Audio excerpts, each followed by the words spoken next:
Have you seen wooden bells in temples? क्या आपने मंदिरों में लकड़ी की घंटियां देखी हैं? Can you give a reason? क्या आप इसका कारण बता सकते हैं? तो देखिए, हम लोग जानते हैं कि मंदिरों में लकड़ी की घंटियां नहीं होती हैं। इसके पीछे साफ कारण है कि इससे किसी प्रकार का रिंगिंग साउंड उत्पन्न नहीं होता है। अगर लकड़ी को चोट मारेंगे तो उसमें आवाज़ उत्पन्न करता नहीं है, मतलब जो रिंगिंग साउंड होती है वो नहीं उत्पन्न होता है। The things made of metals produce a ringing sound when struck hard. देखिए, धातुओं से बनी जो वस्तुएं होती है, जो मेटल की जो बनी होती है, जब उसको कठोर सतह से टकराया जाता है, किसी उसको जोर से मारते हैं, प्रहार करते हैं, तो उसमें रिंगिंग साउंड, एक प्रकार की निनाद ध्वनि, जिसको इंग्लिश में कहते हैं रिंगिंग साउंड, उत्पन्न होती है। Suppose you have two boxes similar in appearance. मान लेते हैं कि आपके पास दो एक जैसा दिखने वाला बॉक्स है, one made of would and the other of metal. उनमें से एक लकड़ी से बनी हुई है और दूसरा मेटल की बनी हुई है। Can you tell which box is made of metal by striking both the boxes? क्या आप दोनों डब्बों को, दोनों बॉक्स को चोट करके बता सकते हैं कि कौन सा डब्बा मेटल का है और कौन सा डब्बा लकड़ी का है? तो बिल्कुल ही आवाज की सहायता से हम लोग बता सकते हैं। Since metal produce ringing sound they are said to be sonorous. चूंकि मेटल में रिंगिंग साउंड उत्पन्न होती है, गायन ध्वनियां उत्पन्न होती है, इसीलिए उन्हें सोनरस यानी कि ध्वनिक कहते हैं। The material other than metal are not sonorous. मगर जो वस्तु मेटल को छोड़ के जो उत्पन्न नहीं करते हैं आवाज, तो उसे सोनरस नहीं कहेंगे। मतलब मेटल के अलावा जो अन्य जो वस्तुएं होती है, पदार्थ होती है, उसे ध्वनिक सोनरस नहीं कहेंगे, नहीं होते हैं।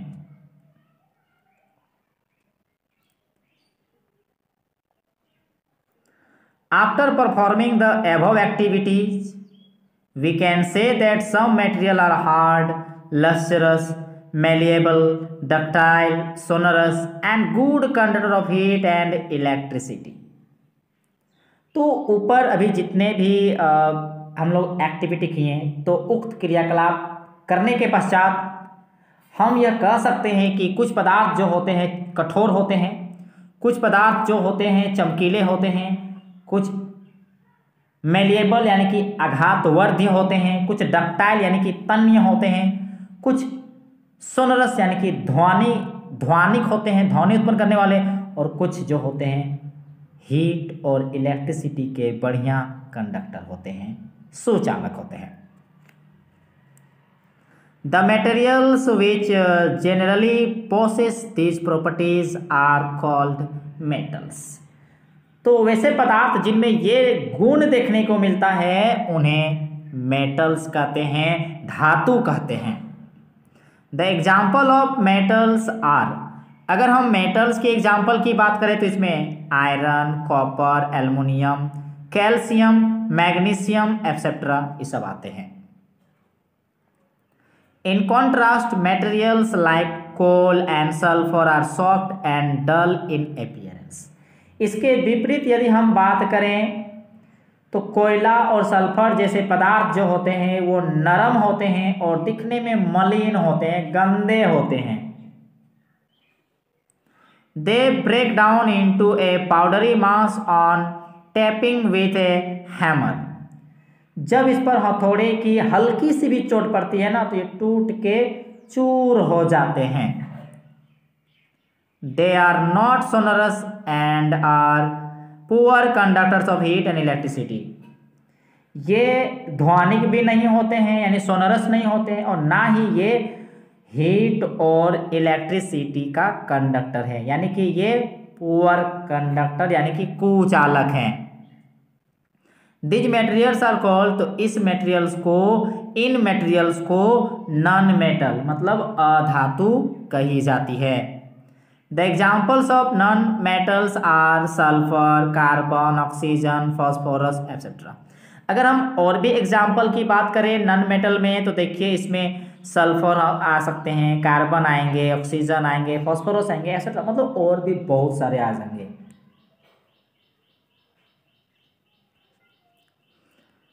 Metals like sodium and potassium are soft and can be cut with a knife. अगर हम बात करें मेटल जैसे कि सोडियम का और पोटेशियम का, तो इतने ही नरम होते हैं ना कि इन्हें चाकू से भी काटा जा सकता है। Mercury is the only metal which is found in liquid state at room temperature. अगर हम मरकरी जिसे पारा कहते हैं, एकमात्र ऐसा मेटल है, ऐसा धातु है जो कमरे के तापमान पर ये लिक्विड अवस्था में पाया जाता है। दीज आर एक्सेप्शन, ये अन्य जो मेटल्स होते हैं उसके तुलना में ये तीनों जैसे कि सोडियम, पोटेशियम और मरकरी ये कुछ अलग नेचर का है, इसलिए एक्सेप्शन में आ गया।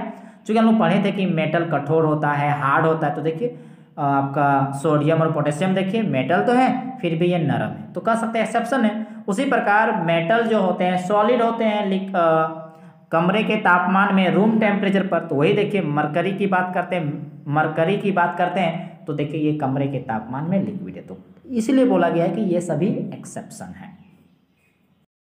अब हम लोग 4.2 में जो पढ़ेंगे वो है chemical properties of metals and non metals, यानी मेटल और नॉन मेटल के केमिकल प्रॉपर्टीज को देखेंगे। तो देखिए सबसे पहले जो बात करेंगे वो है रिएक्शन विथ ऑक्सीजन। देखेंगे कि मेटल किस प्रकार ऑक्सीजन से रिएक्शन करता है और नॉन मेटल किस प्रकार ऑक्सीजन से रिएक्शन करता है। तो देखिए, you are familiar with the phenomenon of rusting of iron. आप लोहे में जंग लगने की घटना से भलीभांति परिचित हैं, आप जानते हैं लोहे में जंग लगने की घटना के बारे में। Recall the reaction by which rust is form.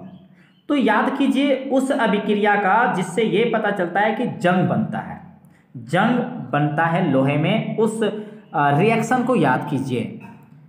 You had also perform in class 7 an activity of burning of A magnesium ribbon in air. आपने कक्षा 7 में मैग्नीशियम रिबन के जो एयर में जो जलता है, बर्निंग होता है, इस क्रियाकलाप को किया था, इस एक्टिविटी को आपने किया था। You had learn that in both the process oxide formation takes place. आपको यहाँ याद होगा कि दोनों ही क्रियाओं में ऑक्साइड बनते हैं, ऑक्सीजन जुड़ के ऑक्साइड बनते हैं।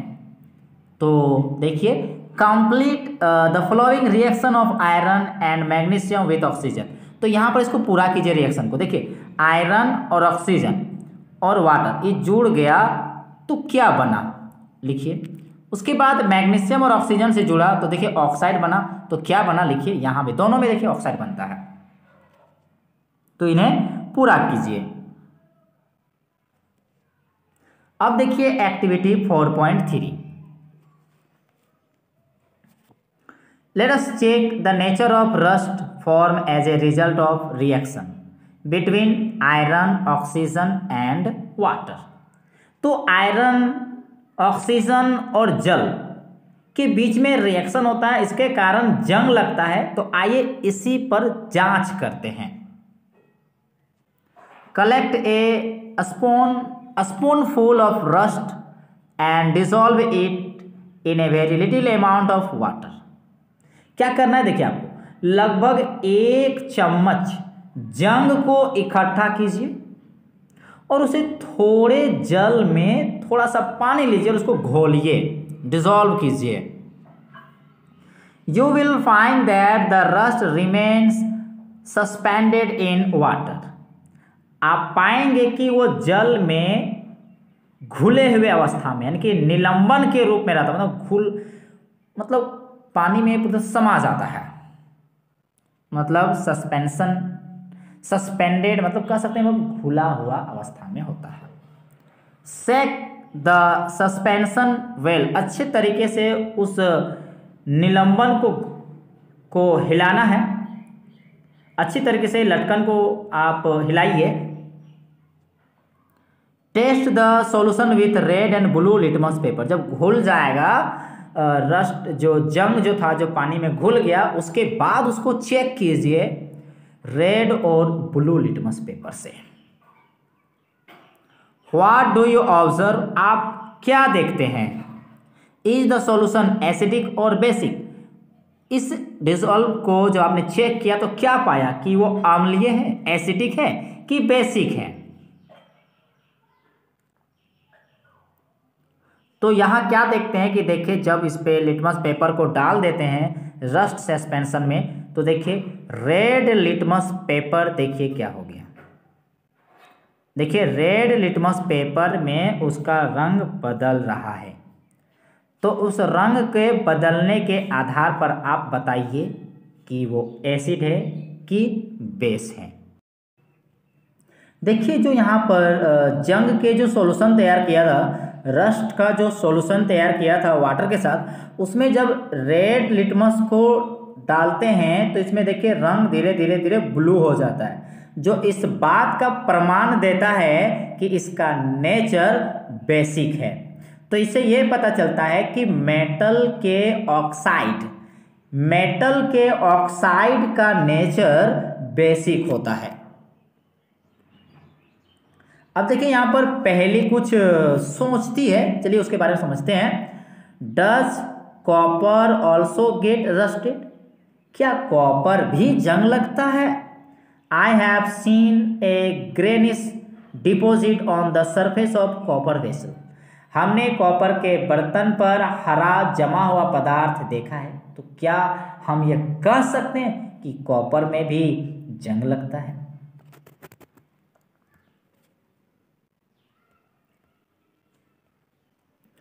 When a copper vessel is exposed to most air for long, it acquires a dull green coating.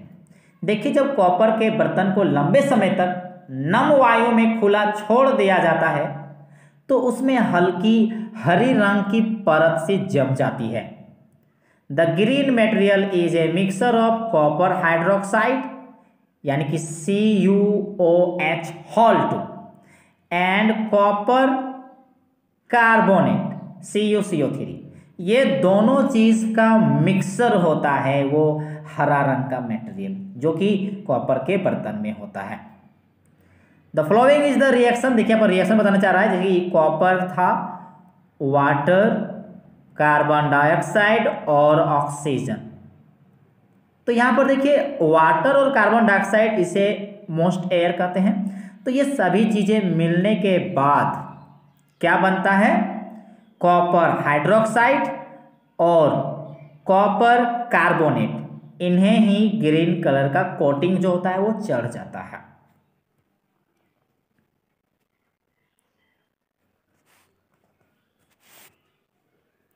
Now recall the activity of burning magnesium ribbon.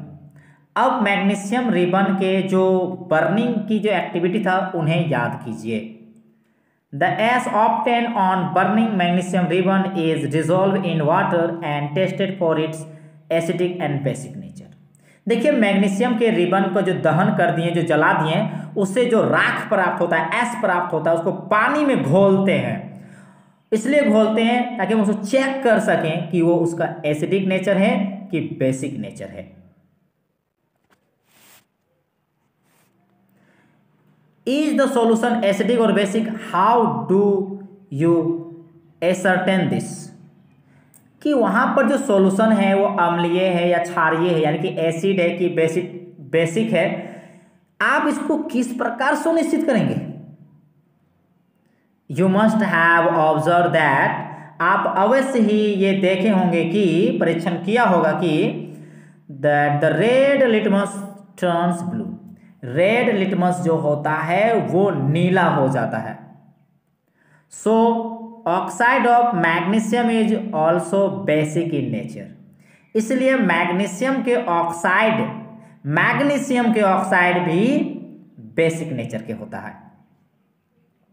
In general metallic oxide are basic in nature, अतः हम सामान्य रूप से तब ये कह सकते हैं कि मेटेलिक ऑक्साइड का नेचर बेसिक होता है। Let us now observe the reaction of non metals with oxygen.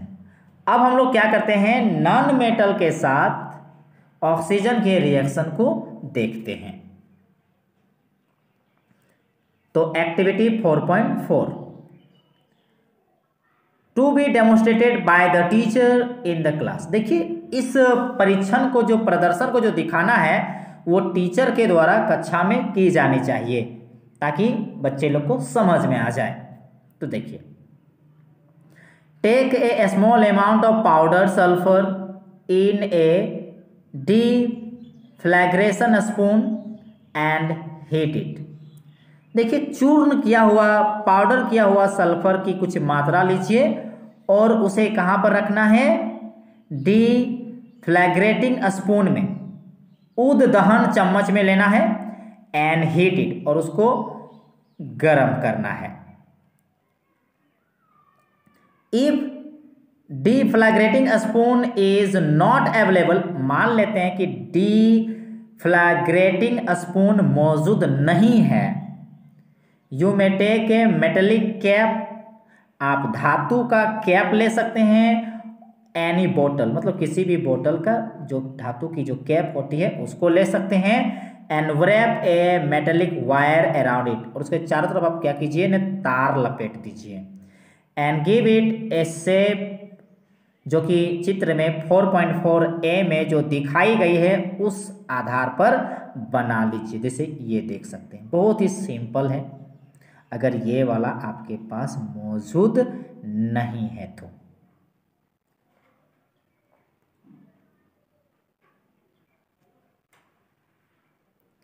As soon as sulphur start burning, अब जैसे ही सल्फर जलने लगता है, introduce the spoon into a gas jar, तो आप स्पून को क्या कीजिए, गैस जार में भर दीजिए या ग्लास टम्बलर में भर दीजिए। Cover the tumbler with a lid to ensure that the gas produce does not escape. देखिए ग्लास को एक ढक्कन से ढक दीजिए जिससे कि बनने वाली जो गैस जो है अंदर में बाहर ना जा सके। Remove the spoon after some time, कुछ समय के बाद क्या कीजिए कि उसके बाद चम्मच को हटा दीजिए। Add a small quantity of water into the tumbler and quickly replace the lid. गिलास में थोड़ा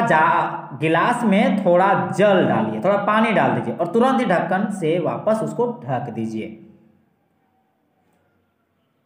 शेक द टम्बलर वेल, अच्छे तरीके से ग्लास को हिलाइए। Check the solution with red and blue litmus paper, उसके बाद वो जो सॉल्यूशन तैयार हुआ था, जो विलयन तैयार हुआ था, उसको फिर रेड लिटमस और ब्लू लिटमस पेपर से चेक कीजिए। The name of product formed in the reaction of sulfur and oxygen is sulfur dioxide gas. Sulphur और ऑक्सीजन की जो रिएक्शन होती है और उससे बनने वाला जो प्रोडक्ट होता है उनका नाम सल्फर डाइऑक्साइड गैस है। मतलब जब रिएक्शन होता है सल्फर और ऑक्सीजन के बीच, तब जाके जो नया प्रोडक्ट जो बनता है वो जो गैस होता है उसका नाम है sulphur dioxide. When sulfur dioxide is dissolved in water, अब सल्फर डाइऑक्साइड को यानी कि SO2 को पानी में डिजोल्व करते हैं, पानी में घोलते हैं, तो सल्फरस एसिड इज फॉर्म। क्या बनता है? Sulphurous acid. देखिए H2SO3 बनता है जो कि एसिड है। The reaction can be given as follows, तो रिएक्शन को इस प्रकार दिखा सकते हैं या लिखी जा सकती है। तो सल्फर डाइऑक्साइड और वाटर के बीच में रिएक्शन हुआ तो क्या बना? Sulphurous acid. The sulphurous asset turns blue litmus paper red. अगर हम इसमें ब्लू लिटमस पेपर को डालेंगे तो ब्लू लिटमस रेड हो जाता है। तो इससे क्या पता चलता है? इससे ये पता चलता है कि generally oxides of non metal are acidic in nature. Non metal के जो ऑक्साइड जो होते हैं, नॉन मेटल के जो ऑक्साइड जो होते हैं बेसिकली एसिड नेचर के होते हैं। Recall the name of some of the laboratory acids and bases you have read in class 7। आपने लेबोरेटरी में काम आने वाले कुछ एसिड के और बेसों के नाम याद कीजिए जिनको आप क्लास 7 में पढ़ चुके हैं। Note down their names in table 4.4 और उनका नाम को आप यहाँ लिखिए। यहाँ पर बेस का नाम लिखिए, इस जगह पर बेस का नाम, इस जगह पर एसिड का नाम। मतलब इसमें आप बेस का नाम लिखते चले जाइए और इसमें एसिड का नाम लिखते चले जाइए जिसको आपने क्लास 7 में पढ़ा है। उसके बाद क्या करना है आपको? Identify the metal and non metal present in them. तो उसमें मेटल मौजूद है कि नॉन मेटल मौजूद है उसका पहचान कीजिए। Which form oxide with oxygen.